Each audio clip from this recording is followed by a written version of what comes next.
Good morning বন্ধুরা, আপনাদের দেখছেন সাদিয়া নিউজ চ্যানেল। আজকের দিনের বিশেষ খবরগুলি হলো, দেশের দক্ষিণ অঞ্চলের রাজ্য অন্ধ্রপ্রদেশে জন্মহার কমে যাওয়া নিয়ে উদ্বেগ প্রকাশ করেছেন সেখানকার মুখ্যমন্ত্রী এন চন্দ্রবাবু নাইডু।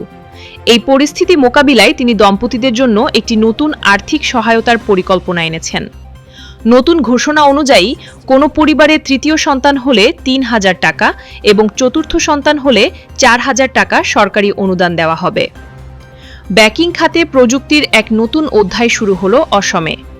গুয়াহাটি জিএস রোডে দেশের সর্বপ্রথম কৃত্রিম বুদ্ধিমত্তা বা এআই ভিত্তিক ব্যাংক শাখার উদ্বোধন করেছেন মুখ্যমন্ত্রী।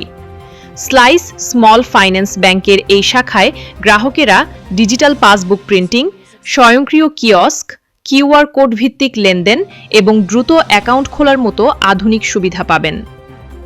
হাইলাকান্দির অলইছোড়া মডেল স্কুলে নানা অনিয়মের অভিযোগ ওঠায় আকস্মিক পরিদর্শনে যান নবনির্বাচিত বিধায়ক ডক্টর মিলন দাস। সেখানে তিনি শিক্ষার্থীদের সাথে কথা বলেন এবং দুপুরের খাবার ও স্কুলের পরিকাঠামো খতিয়ে দেখেন।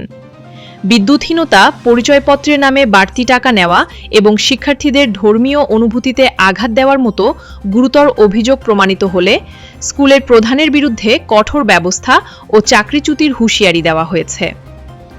বদরপুর এলাকায় কৃত্রিম বন্যা পরিস্থিতি ও নিকাশি ব্যবস্থার অচলাবস্থা দূর করতে কঠোর অবস্থানে গিয়েছেন বিধায়ক কমলাক্ষ দে পুরকায়স্থ।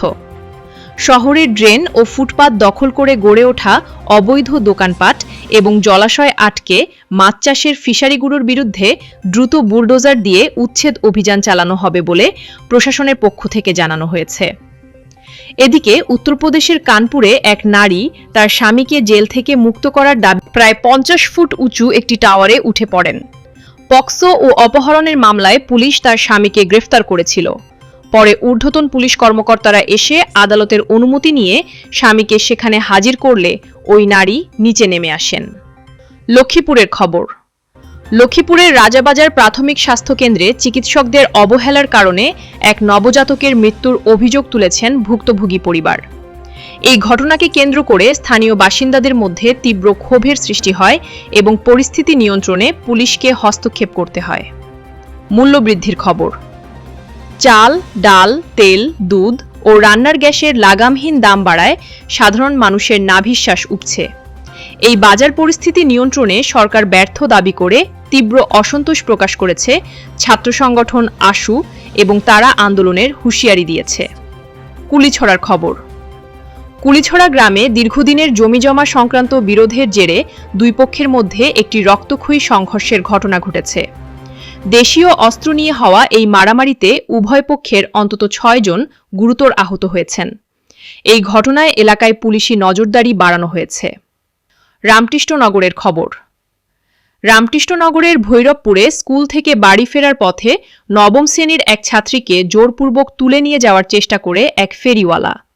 ছাত্রীর চিৎকারে স্থানীয় বাসিন্দারা ছুটে এসে অভিযুক্তকে হাতেনাতে ধরে ফেলে এবং পরে তাকে পুলিশের কাছে সোপর্দ করা হয়। সবশেষে জানাবো আবহাওয়ার পূর্বাভাস। বরাক উপত্যকার ৩ জেলা কাছাড়, করিমগঞ্জ ও হাইলাকান্দিতে আকাশ আংশিক মেঘলা থাকার পাশাপাশি হালকা বৃষ্টির সম্ভাবনা রয়েছে। এই অঞ্চলে সর্বোচ্চ তাপমাত্রা ৩০ থেকে ৩১ ডিগ্রি সেলসিয়াস এবং সর্বনিম্ন তাপমাত্রা ২৩ থেকে ২৪ ডিগ্রি সেলসিয়াসের মধ্যে ওঠানামা করতে পারে।